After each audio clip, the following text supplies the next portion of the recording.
Namaskar, Jai Shri Krishna. Reminiscing text 1, text 2, text 3, text 4, text 5, text 6 and text 7 of chapter 14, The Disappearance of Lord Krishna of first canto creation of Srimad Bhagavatam. Text 1, Sut Uvacha Samaprasthite Dwarkayam Jishnu Bandhu Didrukshaya Jnatum Cha Punaya Shlokasya Krishnasya Cha Vicheshtitam. Shri Suda Goswami said, Arjun went to Dwarka to see Lord Krishna and other friends and also to learn from the Lord of his next activities. As stated in Bhagavad Gita, the Lord descended to earth for the protection of the faithful and annihilation of the impious. So after the battle of Kurukshetra and establishment of Maharaj Yudhishthir, the mission of the Lord was complete. The Pandavas, especially Shri Arjun, were eternal companions of the Lord, and therefore Arjun went to Dwarka to hear from the Lord of his next program of work. Text 2. Vyatitaha Kati Chinmasastada Nayat Tato Arjunaha Dadarsha Ghor Rupani Nimittani Kuru Dvahaha. A few months passed and Arjun did not return. Maharaj Yudhishthir then began to observe some inauspicious omens which were fearful in themselves. Lord Shri Krishna, the Supreme Personality of Godhead, is ad infinitum, more powerful than the most powerful sun of our experience. Millions and billions of suns are created by him and annihilated by him within his one breathing period. In the material world, the sun is considered to be the source of all productivity and material energy, and only due to the sun can we have the necessities of life. Therefore, during the personal presence of the Lord on the earth, all paraphernalia for our peace and prosperity, especially religion and knowledge, were in full display because of the Lord's presence, just as there is a full flood of light in the presence of the glowing sun.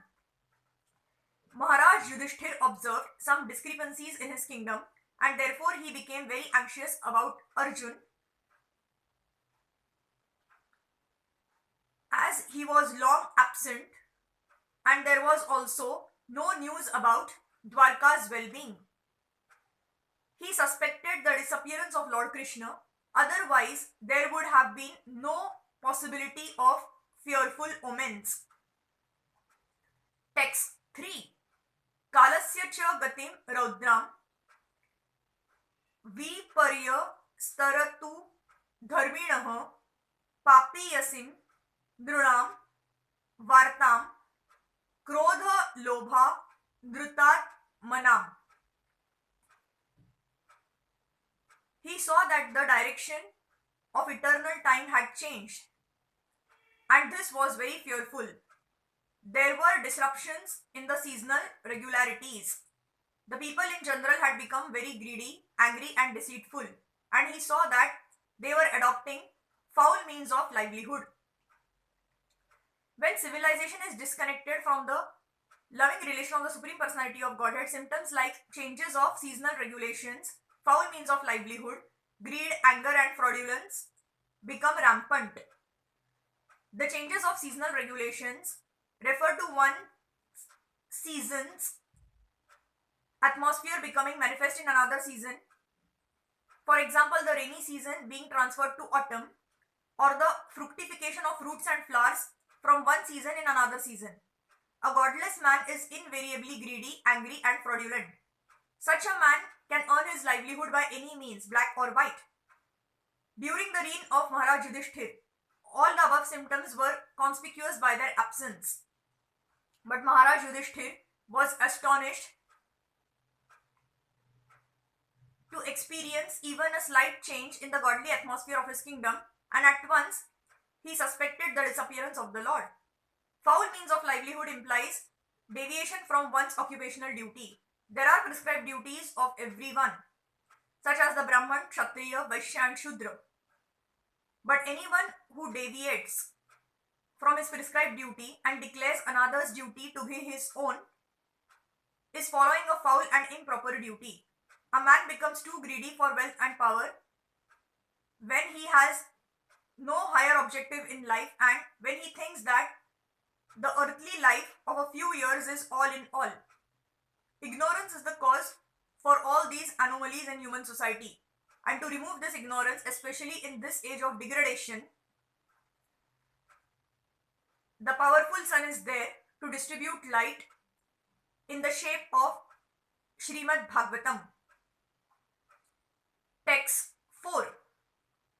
Jima prayam vyavarutam shatya mishram cha saurudam pitru matru saruda bhratru dampatinam cha kalkanam. All ordinary transactions and dealings became polluted with cheating, even between friends. And in familial affairs, there was also misunderstanding between fathers, mothers and sons, between well-wishers and between brothers. Even between husband and wife, there was always strain and quarrel. A conditioned living being is endowed with the 4 principles of malpractice, namely errors, insanity, inability and cheating. These are signs of imperfection, and out of the 4, the propensity to cheat others is most prominent. And this cheating practice is there in the conditioned souls because the conditioned souls are primarily in the material world, imbued with an unnatural desire to lord it over the material world. A living being in his pure state is not conditioned by the laws because in his pure state he is conscious that a living being is eternally subservient to the Supreme Being, and thus it is always good for him to remain subservient instead of falsely trying to lord it over the property of the Supreme Lord. In the conditioned state, a living being is not satisfied even if he actually becomes the lord of all that he surveys, which he never becomes, and therefore he becomes the victim of all kinds of cheating, even with his nearest and most intimate relations. In such an unsatisfactory state of affairs, there is no harmony even between father and sons or between husband and wife. But all these contending difficulties can be mitigated by one process, and that is the devotional service of the Lord. The world of hypocrisy can be checked only by counteraction through devotional service through the Lord and nothing else. Maharaj Yudhishthir thus observed the disparities, conjectured the disappearance of the Lord from the earth. Text 5. Nimittan yatya rishtani kale tvanugate drunam lobhadya dharma prakrutim drushtavo vachanujam drupaha. In course of time, it came to pass that people in general became accustomed to greed, anger, pride, etc. Maharaj Yudhishthir, observing all these omens, spoke to his younger brother. Such a pious king as Maharaj Yudhishthir at once became perturbed when there were such inhuman symptoms of greed, anger, irreligiosity and hypocrisy rampant in society. It appeared from the statement that all these symptoms of degraded society were unknown to the people of the time, and it was astonishing for them to have experienced them with the advent of the Kali Yuga or the age of coral. Text 6. Yudhishthira uvacha sampreshito dwarkayam jishnur bandhu didrukshaya jnatum cha punaya shlokasya krishnasya cha vicheshtitam. Maharaj Yudhishthir said to his younger brother Bhimsen, I sent Arjun to Dwarka to meet his friends and to learn from the personality of Godhead Krishna of his program of work. Text 7.